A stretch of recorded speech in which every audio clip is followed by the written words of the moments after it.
Assalamualaikum teman-teman. Saya Imelda Sukma dari kelompok 3 ingin melanjutkan materi sebelumnya ya. Langsung saja.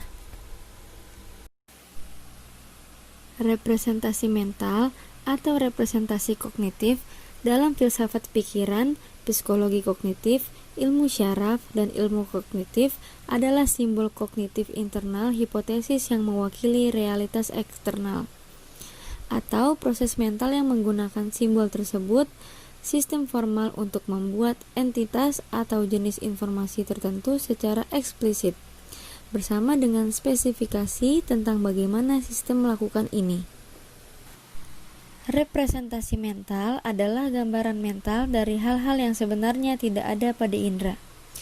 Dalam filsafat kontemporer, khususnya di bidang metafisika, seperti filsafat pikiran dan ontologi, representasi mental adalah salah satu cara yang berlaku untuk menjelaskan dan menggambarkan sifat gagasan dan konsep.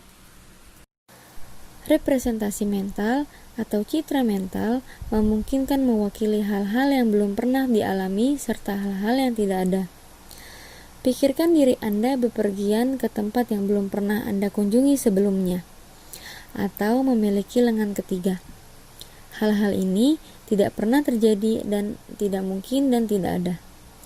Namun, otak dan citra mental kita memungkinkan kita untuk membayangkannya. Meskipun pencitraan visual lebih mungkin untuk diingat, pencitraan mental dapat melibatkan representasi dalam salah satu modalitas sensorik, seperti pendengaran, penciuman, atau rasa. Stephen Kosslyn mengusulkan bahwa gambar digunakan untuk membantu memecahkan beberapa jenis masalah. Kami dapat memvisualisasikan objek yang dipertanyakan dan secara mental mewakili gambar untuk menyelesaikannya.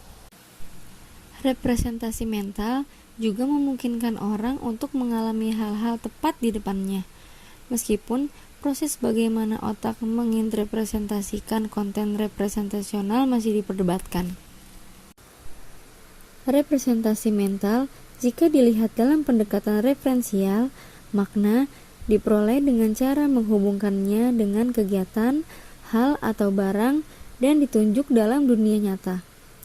Pendekatan representasional, makna atau secara khusus kita ambil kata pengertian atau sense, adalah representasi mental, yaitu satu peringkat yang berada di antara kata atau simbol dengan dunia nyata.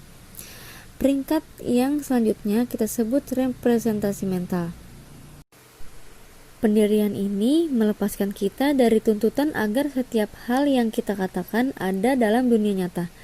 Tetapi, ini juga menimbulkan pertanyaan, apa yang disebut representasi mental itu? Jawabannya yang sederhana dan sangat tua tentang satuan mental itu adalah bayangan. Barangkali hubungan antara representasi mental atau bayangan dengan dunia nyata adalah sesuatu yang mempunyai kemiripan. Katakan misalnya dengan Jakarta atau ibumu, atau juga hal yang bersifat imajiner seperti Batman.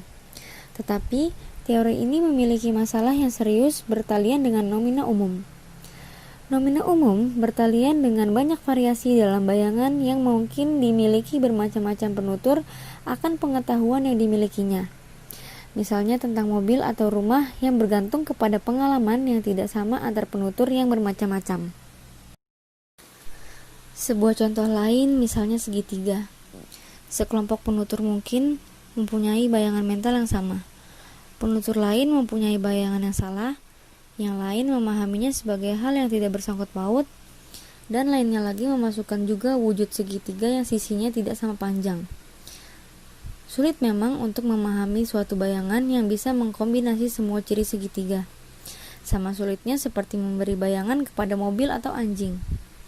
Belum lagi kalau kita memberi bayangan tentang kata-kata seperti tentang cinta, keadilan, atau demokrasi. Akhirnya, bagaimana kalau terdapat kata-kata yang tidak mempunyai bayangan yang jelas? Yang abstrak seperti kata-kata serendipity, menemukan keterangan dengan tidak sengaja, integrity, integritas, dan lain-lain. Karena teori bayangan menunjukkan bahwa sebagian kata bersifat abstrak, maka kita ganti dengan konsep. Konsep adalah calon yang lebih baik karena konsep tidak perlu dihubungkan dengan persepsi. Juga mungkin bisa saja bersifat kompleks. Namun, istilah konsep sendiri bermasalah. Di satu pihak, konsep bisa ditangkap seperti objek fisik, dan di pihak lain bersifat sangat khusus tersimpan di otak manusia. Otak dapat diperbandingkan dengan ide, dan ide bersifat pribadi, sementara konsep dimiliki oleh pemakai bahasa. Untuk itu, kita perlu mengingat kembali Ferdinand de Saussure yang mendefinisikan konsep dengan mengatakan di tempat mana konsep itu bertempat dalam sistem bahasa.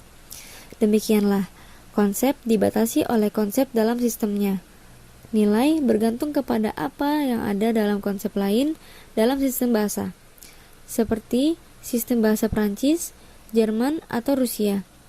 Beberapa konsep tumbuh bertahap sebagai respon terhadap lingkungan. Sebelum melanjutkan materi selanjutnya, saya akan mengenalkan batasan berdasarkan prototipe.